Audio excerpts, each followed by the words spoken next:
अस्सलाम वालेकुम dear students. आज के लेक्चर में हम एलिफेटिक हाइड्रोकार्बन्स में next class of compounds study करेंगे और वो है अल्कीन्स।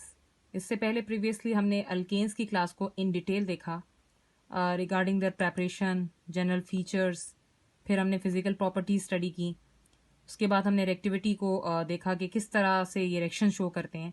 रिएक्शंस के बाद हमने फिर जो लास्ट में यूजेस देखे। इसी तरह के आप 5-6 फीचर्स जो हैं अल्कीन्स की क्लास के हवाले से भी देखेंगे। अल्कीन्स को अगर नाम के एतबार से देखा जाए तो इन्हें ऑलिफेंस भी कहा जाता है, और ये क्यों कहा जाता है ये भी हम देखते हैं थोड़ी देर में। इसका जो फॉर्मूला होता है वो है CnH2n। जितने भी अल्कीन्स हैं अगर उन्हें बाय डेफिनेशन देखें तो aliphatic unsaturated hydrocarbons having double bond are called alkenes. तमाम वो अनसैचुरेटेड हाइड्रोकार्बन्स जिनमें डबल बॉन्ड शामिल होता है। वैसे अनसैचुरेटेड हाइड्रोकार्बन्स में डबल भी होता है और ट्रिपल भी होता है, लेकिन अगर स्पेसिफिकली डबल बॉन्ड हो तो उस क्लास को अल्कीन्स की क्लास कहा जाता है। और सेकेंडली अगर इनके नेम के एतबार से देखा जाए तो दे आर आल्सो कॉल्ड ऑलिफेंस। जैसे कि लास्ट में आपने अल्केन्स के हवाले से स्टडी किया कि उन्हें पैराफिन्स कहते थे उनकी रिएक्टिविटी के बिहाफ पर, तो इसी तरह इन्हें ऑलिफेंस कहते हैं। अब ये ऑलिफेंट का लफ्ज कहाँ से निकला है? It is derive from the Latin word olefiant, जिसका मतलब होता है ऑयल फॉर्मिंग। तो ये ऑयल फॉर्मिंग क्यों है? उसकी वजह इनके लोअर जो मेंबर्स होते हैं वो ऑयली प्रोडक्ट्स बनाते हैं ऑन ट्रीटमेंट विद क्लोरीन या ब्रोमीन। यानी जब वो रिएक्ट करते हैं क्लोरीन या ब्रोमीन के साथ तो वो ऑयली प्रोडक्ट्स बनाते हैं।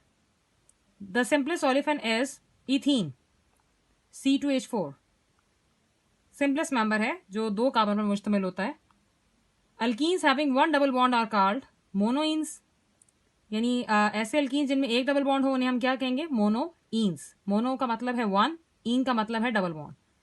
while those having 2 double bonds are called diene, यानी उन्हें हम कहेंगे डाइन्स, यानी जिनमें 2 डबल बॉन्ड होते हैं। अगर आप इनका कंपैरिजन अल्केन्स की क्लास से करें तो alkenes having 2 hydrogen atoms less than the corresponding alkane. तो अल्केन के लिहाज से इनका अगर कंपैरिजन हम देखें तो उसमें अगर आप उसका जनरल फार्मूला रिकॉल करें तो हम उसमें पढ़ा करते थे कि उसका जनरल फार्मूला होता था CnH2n+2। चूंकि इसमें 2 हाइड्रोजन एटम्स कम होते हैं तो इनका जनरल फार्मूला क्या होता है? CnH2n।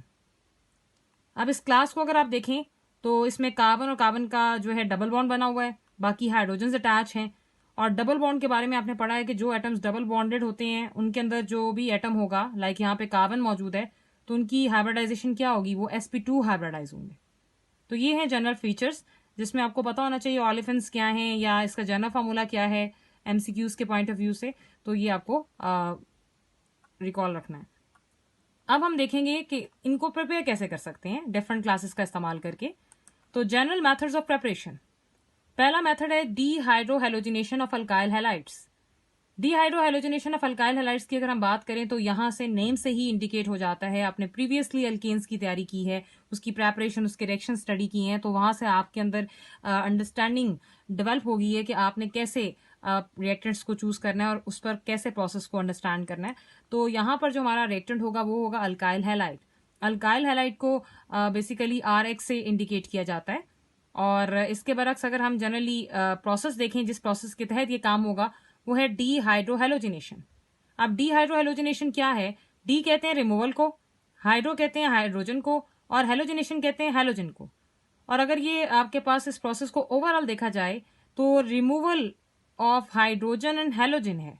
यानी किसी कंपाउंड में से हाइड्रोजन और हेलोजन को अगर आप रिमूव कर दें तो उस प्रोसेस का नाम डीहाइड्रोहेलोजिनेशन कहलाएगा। तो अब इसकी डेफिनेशन देख लेते हैं। Elimination of hydrogen and halogen atoms from adjacent carbon atoms is called dehydrohalogenation. यानी आपके पास किसी भी एडजेसेंट कार्बन एटम से, एडजेसेंट कार्बन एटम्स होती हैं जो एक साथ अटैच होती हैं, एक कार्बन के साथ जो नेक्स्ट कार्बन होगी उसे एडजेसेंट कहेंगे उस कार्बन की। तो उसमें से एक कार्बन में से हेलोजन और दूसरे कार्बन में से हाइड्रोजन अगर आप रिमूव कर रहे हैं तो उस प्रोसेस का नाम डीहाइड्रोहेलोजिनेशन है। अब ये प्रोसेस हमने अप्लाई किस पर करना है? That clause is alkyl halide. Alkyl halide क्या कहलाते हैं? RX। R आपके पास एक कार्बन से लेकर 2, 3, 4 अप टू 100 कार्बन पर मुश्तमिल हो सकता है ये ग्रुप। जबकि X एक हेलो ग्रुप है जिसमें फ्लोरो, क्लोरो, ब्रोमो और आयोडो के ग्रुप्स आते हैं। फ्लोरो और आयोडो के हवाले से हमने प्रीवियस लेक्चर्स के अंदर पढ़ा कि ये फ्लोरीन जो है ये ग्रुप जो है वायलेंट रिएक्शंस देता है और आयोडीन बहुत स्लो और रिवर्सिबल रिएक्शंस देते हैं, तो जिनकी वजह से इन्हें मोस्ट कॉमनली यूज़ नहीं किया जाता। जो मोस्ट कॉमनली यूज़ होने वाले ग्रुप्स हैं वो हैं क्लोरो एंड ब्रोमो ग्रुप्स, तो वो आप इस एक्स में प्लेस कर सकते हैं। तो इसके बाद हमारे पास यहाँ पर एक इंपॉर्टेंट चीज़ है, वो है एडजेसेंट कार्बन एटम्स। तो एडजेसेंट कार्बन एटम्स की कंडीशन अभी हम देख लेते हैं। जैसे ये दो कार्बन एटम्स हैं तो ये एक दूसरे के एडजेसेंट है, यहाँ पर ये दो कार्बन एटम्स हैं तो ये एक दूसरे के एडजेसेंट है। तो अगर एक कार्बन है और उसके बाद दूसरी कार्बन को छोड़कर आप थर्ड पर चले जाएंगे तो वो एडजेसेंट नहीं होंगे एक दूसरे के। एडजेसेंट के लिए एक कार्बन का अपने राइट और लेफ्ट साथ फर्स्ट जो कार्बन है उसके साथ अटैचमेंट होना जरूरी है। अब हमने यहाँ पर कंडीशन देखनी है कि अगर हमारे पास आर में एक ग्रुप हो कार्बन का, यानी एक कार्बन वाला अल्काइल ग्रुप हो, जैसा कि आप यहाँ स्ट्रक्चर 1 में देख सकते हैं कि ये CH3 बॉन्ड X है, अल्काइल हैलाइड की क्लास है, एक कार्बन वाला अल्काइल लगा हुआ है यहाँ पर। तो फंक्शनल ग्रुप के साथ जो कार्बन होती है उसे अल्फा कहते हैं और उससे नेक्स्ट जो कार्बन होती है उसे बीटा कहते हैं। अब जो कार्बन अल्फा है उसके हाइड्रोजन्स भी अल्फा, जो कार्बन बीटा है उसकी आपके पास हाइड्रोजन्स भी बीटा। तो ये प्रोसेस कहता है कि हमारे पास एडजेसेंट कार्बन एटम से आपने हाइड्रोजन भी निकालनी है और हेलोजन भी निकालनी है। तो ये अल्फा से तो हम हेलोजन निकाल लेंगे, लेकिन इसके पास कोई बीटा कार्बन नहीं है जिस पर बीटा हाइड्रोजन्स हों और वो रिमूव किए जा सकें, तो डीहाइड्रोहेलोजिनेशन इसमें पॉसिबल नहीं होगी। लिहाजा ए कार्बन वाले अल्काइल में ये प्रोसेस पॉसिबल नहीं होगा। तो हम जो सबसे लोएस्ट केस देख सकेंगे वो है दो कार्बन वाली चेन, और उससे ज़्यादा जितनी कार्बन वाली चेन बढ़ती जाएगी पॉसिबिलिटी इक्वल ही रहेगी। तो ये दो कार्बन वाली चेन है, जिसमें है दो कार्बन वाली चेन, और उससे ज़्यादा जितनी कार्बन वाली चेन बढ़ती जाएगी पॉसिबिलिटी इक्वल ही रहेगी। तो ये दो कार्बन वाली चेन है जिसमें एक कार्बन के साथ एक्स लगा हुआ है। तो अब अगर इसको इस प्रोसेस को इंडिकेट करने के लिए इजी फॉर्म में रिमूवल दिखाने के लिए अगर शो किया जाए तो उसकी ये फॉर्म होगी कि आप जिस कार्बन के साथ हेलोजन अटैच है उस हेलोजन को नीचे ले आएं। बॉन्ड्स का कोई फर्क नहीं होता, अगर आप सीधा शो करें तभी कोई इशू नहीं है, नीचे शो करें वो हम अपनी आसानी के लिए करते हैं। और फंक्शनल ग्रुप एक्स है, हमारे पास हेलोजन है, तो इसके साथ जो कार्बन अटैच है वो अल्फा है। अब उससे जो नेक्स्ट कार्बन थी जो CH3 थी, जिससे हमने हाइड्रोजन को रिमूव करना है, हमने उसमें से एक हाइड्रोजन को भी बाहर ओपन कर लिया, तो ये बीटा कार्बन है और उस पर ये मौजूद है बीटा हाइड्रोजन। तो आपके इस फंक्शनल ग्रुप वाली जो कार्बन है उससे आपका ये फंक्शनल ग्रुप यानी हेलोजन रिमूव होगा और बीटा कार्बन से आपके पास बीटा हाइड्रोजन रिमूव होगी, और इन दोनों का एक साथ रिमूवल डीहाइड्रोहेलोजिनेशन कहलाता है। तो ये आपके पास मजीद इसकी एक और एग्जांपल देख लेते हैं कि जैसे हाइड्रोजन और हेलोजन आपका कॉन्सेप्ट क्लियर हो जाएगा कि कैसे स्ट्रक्चर में से इसको ओपन कर लेते हैं। अब ये हमारे पास चेन है जिसमें हेलोजन के साथ दो कार्बन के साथ हमने आर का ग्रुप लगाया हुआ है। अब ये चेन 1 2 3 4 जितनी मर्जी चेन कार्बन की चेन आप अटैच कर लें, उससे कोई फर्क नहीं पड़ेगा। आप उसको लेट सपोज ओपन करेंगे, कैसे शो करेंगे, अब हमने क्या किया कि नेक्स्ट में जब इसकी अपनी आसानी के लिए जब हम इस प्रोसेस को प्रोसीड करेंगे, स्टडी करेंगे, तो हम हमारे लिए आसान रहेगा कि हम इसकी बजाय इस तरह से लिखें। तो उसमें क्या किया है हमने कि ये CH2 जो है इसका जो हेलोजन है उसको आपने नीचे ले आए हैं, और ये फंक्शनल ग्रुप के साथ वाली कार्बन जो है अल्फा और अल्फा के साथ वाली कार्बन बीटा, तो इसका हाइड्रोजन आपने ओपन किया तो एक आपके पास इसके पास हाइड्रोजन रह गया, एक आपने ओपन कर दिया और साथ आर का ग्रुप आ गया। तो ये बीटा कार्बन पर लगा बीटा हाइड्रोजन है। तो इस तरह से ये ग्रुप्स यहाँ से रिमूव हो सकते हैं और ये पॉसिबिलिटी आगे भी जारी रहेगी जैसे जैसे कार्बन चेन बढ़ती रहेंगी। अब यहाँ पर एक इंपॉर्टेंट चीज समझने की जरूरत है कि ये आपके पास स्ट्रक्चर है ओवरऑल जिसमें ये अल्काइल हैलाइड की क्लास है और सब कुछ ओपन किया हुआ है आपने कि कार्बन के साथ जो हेलोजन है ये फंक्शनल ग्रुप है और फंक्शनल ग्रुप के साथ वाली कार्बन को हम अल्फा कह रहे हैं और उसके साथ जो हाइड्रोजन लगे हुए हैं वो भी अल्फा हैं। इसी तरह फंक्शनल ग्रुप्स के साथ जो कार्बन अल्फा कार्बन है उसके साथ जो कार्बन अटैच है वो डायरेक्ट लिंक में चाहे वो राइट साइड पर हो चाहे वो लेफ्ट साइड पर हो वो बीटा कहलाएगी, और उसके साथ मजीद जो अटैचमेंट्स हैं उन्हें हम क्या कहेंगे, बीटा हाइड्रोजन्स। सो ये देख लें, ये बड़ा इंपॉर्टेंट है आपके लिए। आगे भी बहुत सारे रिएक्शंस आएंगे जिनमें ये पॉलिसी फॉलो होगी, तो अभी से अंडरस्टैंड कर लेंगे तो नेक्स्ट में जो है ज़्यादा मेहनत रिक्वायर्ड नहीं होगी। The carbon attach to functional group is alpha carbon, जो कि आपने ये देखी, and the hydrogen attach to the same carbon is also alpha hydrogen, जो कि आप ये दोनों हाइड्रोजन देख रहे हैं। इसी तरह the next carbon attach to alpha carbon either to the right और left is called beta carbon, यानी अल्फा के राइट साइड पर या लेफ्ट साइड पर अगर कोई कार्बन है तो वो बीटा है, और the hydrogen attach to the same carbon is also the same beta hydrogen है, और उसके साथ अटैच जो हाइड्रोजन है वो बीटा हाइड्रोजन है। सो ये आपके लिए इंपॉर्टेंट है समझना कि अल्फा और बीटा क्या है और उसके साथ ग्रुप्स की एलिमिनेशन होती है। अब हम चलते हैं इसके ओवरव्यू की तरफ कि अल्काइल हैलाइड जब हीट किया जाता है विद अल्कोहलिक KOH, ये कंडीशन है कि इसका आपके पास अल्कोहलिक KOH के साथ रिएक्शन होगा हीट की मौजूदगी में, तो जो प्रोडक्ट हमारे पास आएगी वो होगी अल्कीन। और ये जो फिनोमेना जिसके तहत ये सारा काम होगा और अल्काइल हैलाइड अल्कीन में कन्वर्ट होगा उसे हम कहेंगे डीहाइड्रो हैलोजिनेशन। तो alkyl halides on heating with the alcoholic potassium hydroxide undergo dehydro halogenation. अब हम जनरल रिएक्शन देखेंगे जिससे हम ये सारा फिनोमेना अंडरस्टैंड कर सकते हैं और पिछली जो हमने बातें कही वो सब उसमें अप्लाई होंगी। लाइक ये हमारे पास अल्काइल हैलाइड है RCH, हमने उसी तरह ओपन कर लिया हाइड्रोजन और ये साथ CH2 विद X है। ये हाइड्रोजन के साथ वाली कार्बन अल्फा और उससे नेक्स्ट वाली बीटा, उसका हाइड्रोजन हमने ओपन कर दिया है। तो इसका जो रिएक्शन होगा अल्कोहलिक KOH के साथ होगा। KOH के साथ हम जब रिएक्शन करवाते हैं in the presence of alcohol तो क्या होता है कि अल्फा से आपके पास हैलोजन रिमूव हो जाएगी और बीटा कार्बन से आपके हाइड्रोजन रिमूव हो जाएगा। अब ये पॉजिटिव ग्रुप है और ये नेगेटिव, तो जो आप ऐड कर रहे हैं इसमें रिएजेंट KOH, इसके भी पॉजिटिव और नेगेटिव एंड्स हैं। पोटेशियम इसमें पॉजिटिव होता है और हाइड्रोक्सिल नेगेटिव। तो जो H है वो आपके पास OH को लेकर क्या बना देगा, वाटर का मॉलिक्यूल, और पीछे रह जाएगा पोटेशियम का आयन, वो इस हैलोजन के ग्रुप को लेकर, हैलो ग्रुप को लेकर क्या बनाएगा, पोटेशियम हैलाइड। इसमें अगर यहाँ पर Cl होगा तो यहाँ पर KCl आ जाएगा, अगर यहाँ पे Br होगा तो यहाँ पर KBr आ जाएगा। अब इन दोनों कार्बन्स के एक एक साथी इनसे जुदा हो चुके हैं, तो ये दोनों आपस में फ्रेंडशिप कर लेते हैं और एक दूसरे की कमी को पूरा करते हैं बाय मेकिंग अ बॉन्ड, जो आप नेक्स्ट में देख सकते हैं कि एक बॉन्ड डेवलप हो गया। तो इस तरह अल्काइल हैलाइड से आपने कौन सी क्लास जनरेट कर ली, by the process of dehydrohalogenation, alkene की क्लास। तो ये जनरल वे है। अब आर में आप जितनी मर्जी कार्बन चेन लगा लें, आपके पास रिएक्शन वहां पर होना है जहां पर कार्बन के साथ हैलोजन का ग्रुप अटैच है और उससे नेक्स्ट जो बीटा कार्बन है वो हमें रिक्वायर है during the reaction. So this is the simplest way. अब हम देखेंगे कुछ एग्जांपल्स जो मजीद आपके कॉन्सेप्ट को क्लैरिफाई करेंगी। जैसे कि ये एक और सिंपलेस्ट केस है जिसमें हमने आर ग्रुप को नहीं लिया, सिंपलेस्ट हैलोजन के साथ दो कार्बन अटैच हैं और ये अल्फा होगी और नेक्स्ट वाली बीटा, इसकी भी हाइड्रोजन को ओपन कर दिया, इसके हैलोजन को हमने नीचे शो कर दिया। उसमें वही कंडीशन अल्कोहलिक KOH डालेंगे तो दोनों से एक ग्रुप से रिमूव हो जाएंगे और क्या होगा, वहां पर डबल बॉन्ड आ जाएगा और इसे हम क्या कहते हैं, इथीन। जिससे हमने ये काम किया है वो क्या कहलाएगा, Br ब्रोमो, और दो कार्बन वाली चेन को इथेन कहते हैं, ब्रोमो इथेन। 1 या 2 नहीं लगा रहे क्योंकि इस फंक्शनल ग्रुप की पोजीशन अंडरस्टूड है, दोनों तरफ ही 1 कहलाएगी, इसलिए 1 नहीं लिखा। अब आप दूसरी प्रोडक्ट्स जो साथ देखेंगे साइड प्रोडक्ट्स, वो क्या होंगी, K और Br मिलकर बनाएंगे KBr और H और OH मिलकर बनाएंगे वाटर का मॉलिक्यूल। नेक्स्ट एक और केस देखते हैं। इसमें क्या होता है कि हमारे पास CH3 का ग्रुप है और ये CH2 था, मजीद CH2 था, यानी 3 कार्बन की चेन थी 2 की बजाय। तो जब 3 कार्बन की चेन आ जाएगी, आपने वो कार्बन जिसके साथ हाइड्रोजन अटैच है उसे आपने इस टर्मिनल पोजीशन पे लाना है और उसके साथ वाली कार्बन का हाइड्रोजन ओपन कर दें, next carbon as it is ही लिखी जाएगी। अब इसमें भी आप अल्कोहलिक KOH ऐड करेंगे तो क्या होगा, अल्कोहलिक KOH के ऐड करने पर उसी तरह से ये हाइड्रोजन रिमूव होगी और ब्रोमाइड का ग्रुप बाहर निकलेगा।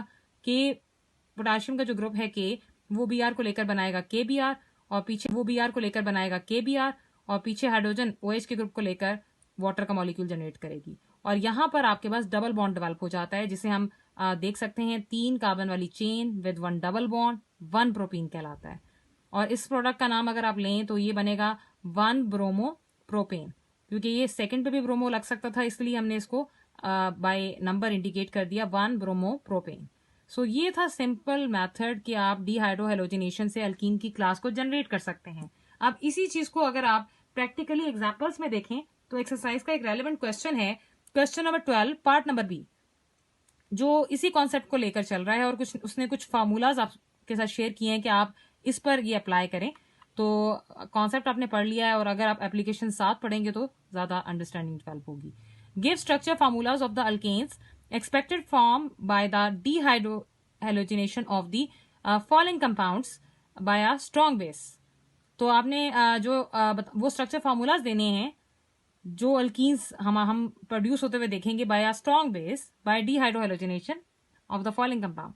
लाइक नंबर 1 अगर हम देखें तो पहला है जी 1 क्लोरोपेंटेन।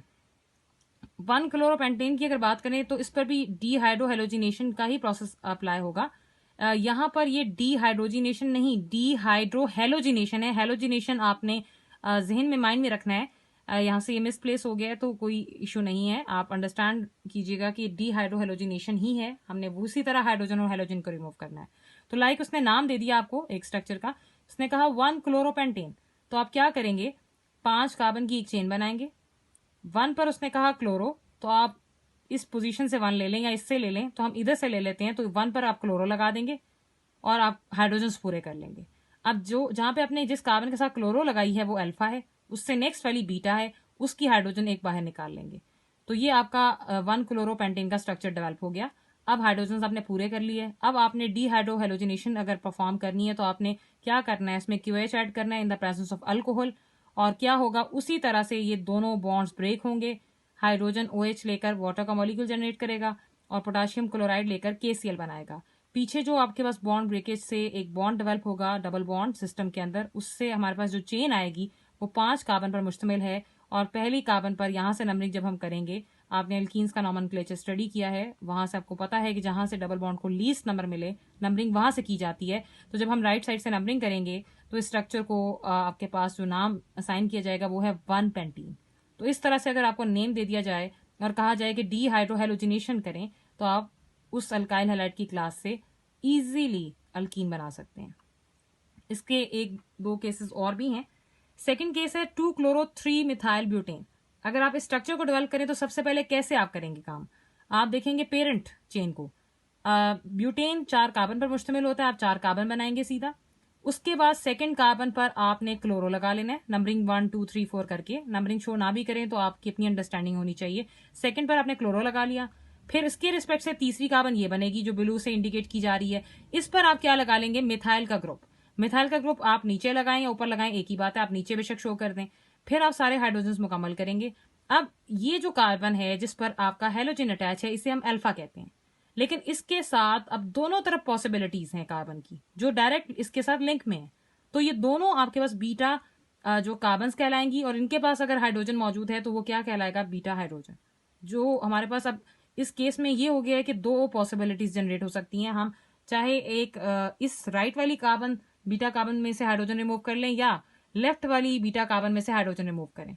तो उसी तरह से आपके पास ये स्ट्रक्चर के हाइड्रोजन पूरे करने के बाद, ओपन करने के बाद बीटा हाइड्रोजन को, लेट सपोज हमारे पास 2 पॉसिबिलिटीज हैं, तो हम राइट वाले जो कार्बन जो ब्लू से इंडिकेट की जा रही है, इसके बीटा हाइड्रोजन को ओपन कर लेते हैं और उसी तरह अल्कोहलिक KH डालेंगे। जब अल्कोहलिक KH ऐड करेंगे तो यहां से अल्फा से हेलोजन रिमूव होगा और बीटा इस वाली बीटा कार्बन से बीटा हाइड्रोजन निकलेगा। तो आप देख सकते हैं रिस्पेक्टिव KCl और वाटर का मॉलिक्यूल जनरेट हो रहा है।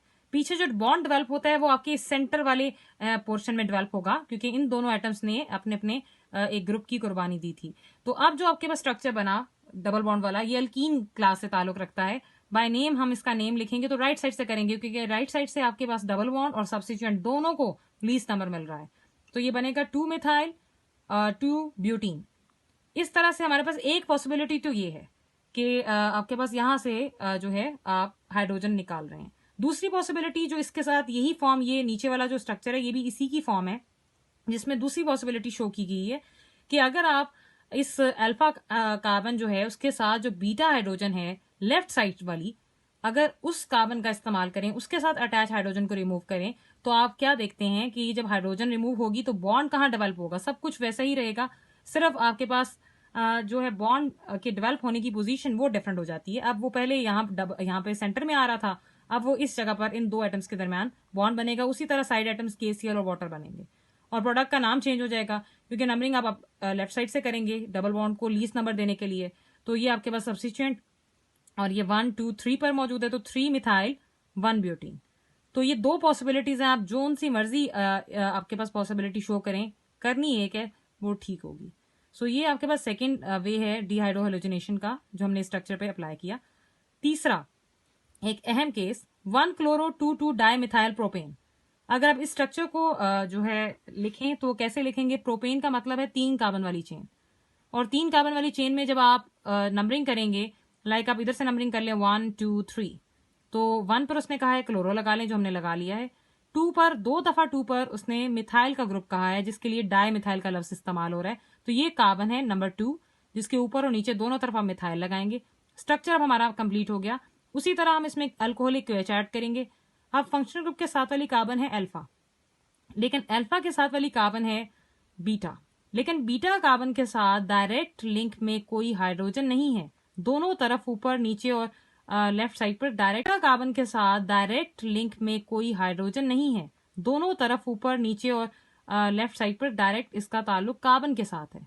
कंडीशन है हमारे पास हाइड्रोजन के रिमूवल की कि जो आपके पास बीटा कार्बन के साथ डायरेक्ट हाइड्रोजन अटैच है वो बीटा हाइड्रोजन है, उसे रिमूव करना है आपने। और अगर यहाँ पर किसी एक जगह पर डायरेक्ट हाइड्रोजन लगी होती तो हम उसे रिमूव करते, क्योंकि यहाँ पर इस कार्बन का बीटा कार्बन का लिंक कार्बन के साथ है, इसके पास कोई बीटा हाइड्रोजन अवेलेबल नहीं है। सो डीहाइड्रोहेलोजिनेशन का प्रोसेस जो है प्रोसीड नहीं करेगा। क्यों नहीं करेगा? Since no beta hydrogen is available, therefore no reaction occurs. So ये भी कंडीशन होती है कि स्ट्रक्चर जब आप ओपन करें तो आप ध्यान से उसे देखें कि उसमें बीटा हाइड्रोजन अवेलेबल है या नहीं है। तो बीटा कार्बन के साथ जरूरी नहीं है कि बीटा हाइड्रोजन भी हो, तो यहाँ पर आप सिंपल लिख देंगे कि नो रिएक्शन इज पॉसिबल। क्यों नहीं पॉसिबल? क्योंकि बीटा हाइड्रोजन इसमें नहीं है। So this is all about dehydrohalogenation. अब एक छोटी सी चीज, एक और पार्ट हम देखेंगे। Question number 13, part number A, write down the chemical equation for the preparation of propene from the following compounds. उसने कहा कि केमिकल इक्वेशन लिखें प्रोपीन बनाने के लिए। कंपाउंड का नाम उसने दे दिया। अब कंपाउंड का नाम देखें जी, आइसोप्रोपाइल क्लोराइड। ये अल्काइल ग्रुप है और ये हेलोजन ग्रुप है, तो ये अल्काइल हैलाइड की क्लास को शो कर रहा है। तो आपने यहां से समझ जाना है कि अल्काइल हैलाइड को लेकर अल्कीन बनानी है तो डीहाइड्रोहेलोजिनेशन करनी है। तो पहले स्ट्रक्चर को बना लेंगे। प्रोपाइल का मतलब है कि आपके पास 3 जो है कार्बन की चेन लगानी है और आपने क्लोरो ग्रुप लगा लेना है नीचे, तो ये आइसोप्रोपाइल हो जाएगा। तो क्योंकि ये लिंक के साथ कॉन्टिन्यूस लिंक में चेन नहीं डेवलप हो रही, ब्रांच में आ रही है, तो इसलिए इसे हम कहेंगे आइसोप्रोपाइल क्लोराइड या 2-क्लोरोप्रोपेन। अगर आप इस पर गौर करें तो ये फंक्शनल ग्रुप है, तो इसके साथ वाली कार्बन अल्फा, इसके राइट और लेफ्ट वाली बीटा, और इसमें उसी तरह आप अल्कोहलिक केएच डालेंगे अल्कीन बनाने के लिए। तो दोनों कंडीशंस आप देख सकते हैं, नीचे भी वही स्ट्रक्चर है लेकिन पॉसिबिलिटीज दोनों शो की गई हैं। अगर आप राइट वाली कार्बन जो है बीटा कार्बन का हाइड्रोजन रिमूव करते हैं तो बॉन्ड कहाँ डेवलप होगा? यहाँ से हाइड्रोजन निकलेगा, यहाँ से हाइड्रोजन निकलेगी, तो ये डबल बॉन्ड इस तरफ डेवलप होगा और साथ KCl और वाटर उसी तरह प्रोड्यूस होंगे। लेकिन अगर आप, जैसे कि ये पॉसिबिलिटी हमने यहां से निकाला, दूसरे स्ट्रक्चर में हमने क्या किया है कि हमने लेफ्ट वाली कार्बन का बीटा हाइड्रोजन रिमूव किया है, तो उस सूरत हाल में क्या हुआ? सब कुछ सेम रहेगा, सिर्फ डबल बॉन्ड जो डेवलप होगा वो आपके पास अब लेफ्ट साइड वाली पे डेवलप होगा और प्रोडक्ट साइड प्रोडक्ट्स भी सेम रहेंगी। जो प्रोडक्ट हमारे सामने आ रही है 3 कार्बन वाली चेन है, दोनों सूरतों में वो प्रोपीन है, सेम फीचर्स हैं। तो इस तरह से आप डीहाइड्रोहेलोजिनेशन कोई नाम दे दिया जाए और आप उसको बाकायदा अप्लाई कर सकते हैं। So this is all about for today. Best of luck.